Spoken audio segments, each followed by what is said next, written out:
অনেক বছর পর আবার ভাই বোন মিলে স্পোর্টস দেখতে যাব। বোনের ছেলের স্কুল, আমরা কিন্তু পৌঁছে গেছি। আমি আর আমিষা, ওদিকে আবার বোধ চলে এসছে।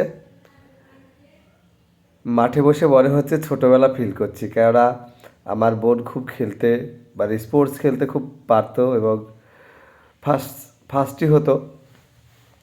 সেখান থেকে আজকে ওর ছেলে খেলবে, তাই দেখতে এসেছি। ইনভাইট ছিল আমাদের, সেখানে জয়েন্ট হয়েছে আমার মামা মামি ভাই, সবাই একসঙ্গে। আলাদা একটা অনুভূতি, কারণ আমরা যে স্কুলে পড়তাম সেই স্কুলে আমার বাবা পড়তো, আমার ভাইও পড়তো এবং আমরা 4 ভাই বোনই পড়তাম। এবং খায় তো বোন অনেকেই পড়েছি আমরা এক স্কুলে, কেননা পাশাপাশি সব গ্রাম আমাদের।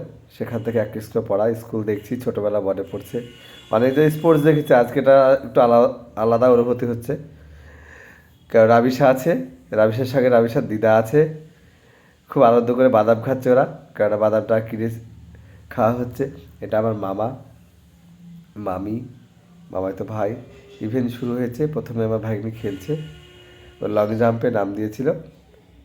আর 100 মিটার রান, 100 মিটার রানটা শুরু হয়েছে। ইভেন্টটা বেশ ভালো, ও পারেনি যদিও।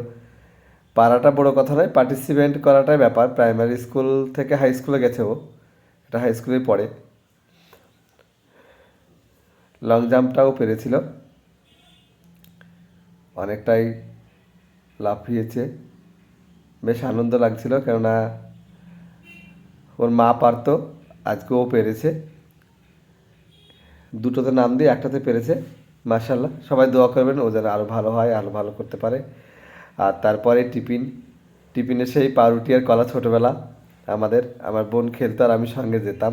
বেশ আলাদা একটা অনুভূতি। সবাই পাশে থাকবেন এভাবেই। গলাটা একটু খারাপ, কেননা ঠান্ডা